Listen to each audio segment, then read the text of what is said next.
Olá meus amigos, olá meus irmãos, a graça e a paz de Jesus seja com todos vocês. Graças ao bom Deus nós estamos aqui mais um momento na presença de nosso Deus, aprendendo com a sua escritura, aprendendo com a palavra poderosa, amém? Então eu te convido, abra tua mente e teu coração para você ter o rico ensinamento do que Deus vai falar conosco através da sua palavra. Hoje nós estaremos lendo Mateus de número 20, olha que a palavra de Deus nos diz. Pois o reino dos céus é como um proprietário que saiu de manhã cedo para contratar trabalhadores para a sua vinha. Ele combinou pagar-lhes 1 denário pelo dia e mandou-os para a sua vinha. Por volta das 9 horas da manhã, ele saiu e viu outros que estavam desocupados na praça. E lhes disse: vão também trabalhar na vinha, e eu lhe pagarei o que for justo. E eles foram. Saindo outra vez por volta do meio-dia e das 3 horas da tarde, e a nona fez a mesma coisa. E saindo por volta das 5 horas da tarde, encontrou ainda outros que estavam desocupados e lhe perguntou: por que vocês estiveram aqui desocupados o dia todo? Porque ninguém nos contratou, disseram eles. E ele lhes disse: vão vocês também trabalhar na vinha. Ao cair da tarde, o dono da vinha disse a seu administrador: chame os trabalhadores e pague-lhes o salário, começando com os últimos contratados e terminando nos primeiros. Vieram os trabalhadores contratados por volta das 5 horas da tarde e cada um recebeu 1 denário. Quando vieram os que tinham sido contratados primeiro, esperavam receber mais, mas cada um deles também recebeu 1 denário. Quando receberam, começaram a se queixar do proprietário da vinha, dizendo-lhe: estes homens contratados por último trabalharam apenas 1 hora, e o Senhor os igualou a nós, que suportamos o peso do trabalho e o calor o dia todo. Mas ele respondeu a um deles: amigo, não estou sendo injusto com você. Você não concordou em trabalhar por 1 denário? Receba o que é seu e vá. Eu quero dar ao que foi contratado por último o mesmo que lhe dei. Não tenho o direito de fazer o que eu quero com o meu dinheiro? Ou você está com inveja porque sou generoso? Assim os últimos serão primeiros e os primeiros serão últimos. Enquanto estava subindo para Jerusalém, Jesus chamou em particular os 12 discípulos e lhe disse: estamos subindo para Jerusalém, e o Filho do Homem será entregue aos chefes dos sacerdotes e aos mestres da lei. Eles o condenarão à morte e o entregarão aos gentios para que zombem dele, e açoitem e crucifiquem, e no 3º dia ele ressuscitará. Então aproximou-se de Jesus a mãe dos filhos de Zebedeu com seus filhos, e prostrando-se fez-lhe um pedido. O que você quer? Perguntou ele. Ela respondeu: declara que no teu reino estes meus 2 filhos se assentem à tua direita e o outro à tua esquerda. Disse-lhe Jesus: vocês não sabem o que estão pedindo. Podem vocês beber o cálice que eu vou beber? Podemos, responderam eles. Jesus lhes disse: certamente vocês beberão do meu cálice, mas o assentar-se à minha direita ou à minha esquerda não cabe a mim conceder. Esses lugares pertencem àqueles para quem foram preparados por meu Pai. Quando os outros 10 ouviram isso, ficaram indignados com os 2 irmãos. Jesus os chamou e disse: vocês sabem que os governantes das nações as dominam, e as pessoas importantes exercem poder sobre elas. Não será assim entre vocês. Pelo contrário, quem quiser tornar-se importante entre vocês deverá ser servo. E quem quiser ser o primeiro deverá ser escravo. Como o Filho do Homem, que não veio para ser servido, mas para servir e dar a sua vida em resgate por muitos. Ao saírem de Jericó, uma grande multidão seguiu a Jesus. 2 cegos estavam assentados à beira do caminho, e quando ouviram falar de Jesus, estavam passando. Puseram-se a gritar: Senhor, filho de Davi, tenha misericórdia de nós. A multidão os repreendeu para que ficassem quietos, mas eles gritavam ainda mais: Senhor, filho de Davi, tenha misericórdia de nós. Jesus, parando, chamou-os e perguntou-lhes: o que vocês querem que eu lhes faça? Responderam eles: Senhor, queremos que se abram os nossos olhos. Jesus teve compaixão deles e tocou nos olhos deles, e imediatamente eles recuperaram a visão e o seguiram. Amém? Glórias a Deus por isso. Meus irmãos, a gente vê aqui mais uma parábola que o Senhor nos ensina sobre algo fundamental para nossas vidas. A gente vê que é um complemento do que nós lemos ontem em Mateus de número 19, a respeito de que os últimos serão os primeiros e os primeiros serão os últimos. Aqui ele enfatiza na explicação dessa parábola sobre os trabalhadores da vinha. Na parábola dos trabalhadores da vinha, Jesus trata exatamente sobre essa questão da recompensa. A parábola não começa com essa seguinte frase, pois o reino dos céus é como um proprietário que saiu de manhã cedo para contratar trabalhadores para a sua vinha. O Senhor está falando do reino espiritual. ele está fazendo uma parábola para que as pessoas entendam sobre o mundo espiritual que ele está querendo ensinar. A palavra proprietário traduz um termo grego que literalmente significa mestre da casa ou pai da família. Esse homem saiu de madrugada para contratar trabalhadores para a sua vinha. E naquela época, as pessoas que queriam trabalhar, eles se reuniam por volta das 6 horas da manhã, nas praças da cidade, à espera de alguma oferta de trabalho, alguém que pudesse dar uma oportunidade para eles terem o sustento deles. E o proprietário da vinha ofereceu 1 denário romano como pagamento aos trabalhadores. Essa moeda era usada como pagamento da diária de um trabalhador comum. E ao longo do dia, esse proprietário recrutou outros trabalhadores para a sua vinha, como nós vimos aqui, 9 da manhã, meio-dia, 15 horas e às 17 horas. Então é importante a gente saber que todos esses trabalhadores contratados posteriormente, ele não combinou um valor específico. O proprietário apenas disse: ide vós também trabalhar na vinha, e eu vos pagarei o que for justo. Obviamente, nesse caso, o esperado seria um pagamento proporcional às horas trabalhadas, é o que nós vivenciamos nos dias de hoje, E de acordo com o costume da época, os trabalhadores recebiam um pagamento no final do dia de trabalho. O proprietário ali começou pagando primeiro os últimos funcionários contratados, até chegar aos primeiros. Para os que chegaram por último, o proprietário da vinha lhes pagou 1 denário.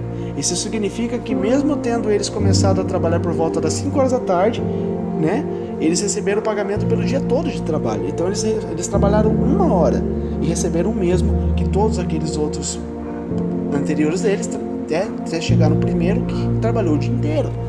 Então, mas a gente vê que quando chegou a vez de o proprietário pagar os trabalhadores que foram contratados primeiros, houve um problema. Os trabalhadores ali que trabalharam o dia todo acharam que receberiam mais do que os outros que chegaram depois, mas não foi o que aconteceu. Os trabalhadores que começaram a trabalhar na vinha às 6 horas da manhã receberam apenas 1 denário, que foi o combinado.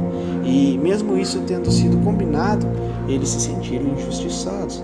Então a gente vê que, sem dúvida, meus amigos, a parábola dos trabalhadores da vinha traz a ideia principal de que a recompensa de Deus ela é dada conforme a sua soberana vontade. É Ele que manda, é Ele que faz o que Ele quer. Ele é justo e totalmente bondoso. Embora essa justiça não pareça coerente aos nossos olhos humanos, mas Ele é Deus, Ele sabe o que faz. Então, na nossa mera interpretação humana, realmente pode parecer ter sido injusto o fato do fazendeiro ali prover o mesmo pagamento para todos os trabalhadores da vinha. Mas os trabalhadores que chegaram por último na vinha também precisavam sustentar as suas famílias, da mesma forma que os que chegaram primeiro. Dessa forma, o proprietário foi generoso e bom para com todos. Ele pagou todos o mesmo valor. Todos eram para ficar felizes por ter um trabalho, um sustento. O interessante é que a bondade do proprietário pareceu ser injusta e má aos olhos dos outros trabalhadores. Por isso o proprietário da vinha disse: amigo, não estou sendo injusto contigo. Não combinamos que te pagaria 1 denário pelo dia de trabalho? Sendo assim, toma o que é teu e vai embora. Pois é meu desejo dar a este último tanto quanto dei a ti. Porventura não me é permitido fazer o que eu quero, o que é meu? Ou manifesta a tua inveja porque eu sou generoso? Aqui ele dá um checkmate, falando: eu não posso querer dar a mesma quantia que eu dei para você para o outro? Se eu quiser ajudar ele, o dinheiro não é meu, não é eu que mando, E aqui ele enfatizou dizendo: ou você está com inveja do que ele recebeu, Então toma o que é teu, que eu combinei com você, vai embora feliz. Então a gente vê, irmãos, que por isso nós podemos perceber que o princípio desta parábola, ela fica muito claro, na seguinte sentença: assim os últimos serão primeiros e os primeiros serão últimos, o que Mateus diz lá em capítulo 19, 30 e agora no 20, 16. Basicamente, quando Jesus incluiu o elemento tempo de forma extremamente sábia, ele queria ensinar o que o apóstolo Paulo entendeu perfeitamente lá em Efésios 2, 9. Ele fala sobre isso também, porque pela graça sois salvos por meio da fé. Isso não vem de vós, é dom de Deus, é Deus que concede essa graça para nós, Não vem das obras humanas, para que ninguém se glorie. É totalmente vindo de Deus, é pela graça de Deus que nós temos todas as coisas, todos os elementos. Então a gente vê que a recompensa imerecida desses trabalhadores, que o apóstolo Paulo também enfatiza sobre lá em Efésios 2,9, nós entendemos que a recompensa não vem pelas obras, para que ninguém se glorie. Não é pela importância de uns sobre os outros, não é pela quantidade de serviços feitos ou por tempo de casa. Afinal, a salvação não é a aposentadoria. A recompensa é pela graça. determina segundo a soberana, justa e perfeita vontade de Deus. Em algumas traduções, né, em Mateus, aqui no Mateus 20, 16, a gente vê que porque muitos são chamados, mas poucos são escolhidos. Nós podemos introduzir isso para esta parábola, né? Esta frase cabe muito bem neste ensino. Ela reforça a lição de que muitos possuem a preocupação do que poderão ganhar para si mesmo, tanto no mundo presente quanto no mundo futuro, ao seguirem o Evangelho. Mas o resultado disso é que apenas poucos são os que entendem que não é por mérito e recompensa, mas por favor imerecido. Eu e você não merecemos o que Deus nos dá. Eu e você não merecemos. Podemos fazer o que for para tentar agradar ao nosso Deus, mesmo assim nós não merecemos o que Ele nos dá. É imerecido. Então é pelo amor dele que Ele nos concede essas bênçãos, né? Então a gente vê que essa parábola, ele enfatiza e traz muito, né, esse ensinamento para que eu e você sejamos abençoados, tenhamos entendimento, que não venhamos ficar cobiçando o que é do outro, olhando o que o outro está ganhando, deixando de ganhar. Entenda, nós temos que fazer o que o Senhor nos chamou para fazer, nada mais do que isso, e fazer com excelência. Amém? Então essa é um pouco sobre essa parábola, né, que o Senhor está nos ensinando. Então, posterior a isso, ele traz aqui também outro pedaço depois disso, falando sobre a mãe dos filhos de Zebedeu, né? Zebedeu, ali com seus filhos, e prostrando-se, fez um pedido ao Senhor, falando: declara que no teu reino meus 2 filhos se assentarão à tua direita, outra à tua esquerda. Eles estavam tão perdidos, meus amigos, que eles não tinham noção do que Jesus estava ensinando. O Senhor estava falando sobre o mundo espiritual, o reino de Deus sendo estabelecido na terra, e eles achando que Jesus iria reinar aqui na terra, queria ter o seu reino, que ia ser o rei, né? E teria ali os seus príncipes, e ela querendo assegurar ali que os seus filhos fossem abençoados sendo príncipes. E Jesus ali: do que vocês estão falando, né? Do que é que você sabe o que você está pedindo? Você não tem noção do que você está me pedindo. E mesmo assim, ele dando ali a resposta, mesmo ele esclarecendo que eles não tiveram a percepção do que Jesus estava ensinando. Amém? Então, meus amigos, o nosso Senhor nos ensina sobre as coisas espirituais, porque da mesma forma que Ele fala que Ele não é deste mundo, e aquele que aceita Jesus, que aceita Ele como Senhor das nossas vidas, nós também passamos a não ser mais deste mundo, porque o mundo é espiritual que Jesus veio trazer para mim e para você, é a vida eterna. Então aqui é uma vida passageira, né? O plano perfeito que o Senhor tem para mim e para você é muito maior e superior a tudo isso que nós vivemos nesse mundo. Aqui é só fadiga, aqui é só, tristeza, choro. Nada pode se comparar, né, com o que o Senhor nos preparou. O apóstolo Paulo fala algo muito lindo nas suas cartas de ensinamento, que ele fala, né, o que se pode comparar com a glória de Deus? Nada. O que é, né, a tristeza, o choro, a angústia?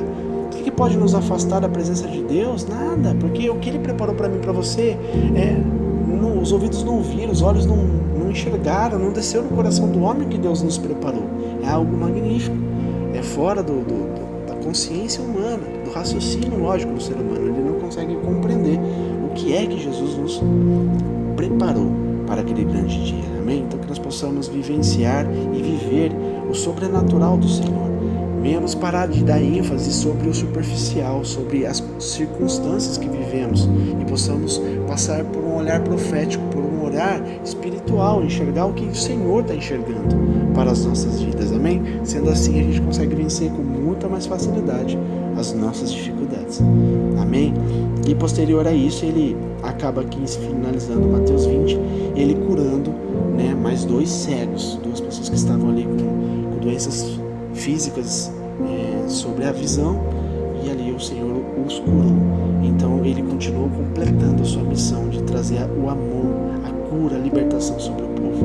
Amém? Que eu e você possamos meditar nesse ensinamento, que nosso Deus, Ele já abriu as portas para que nós possamos passar.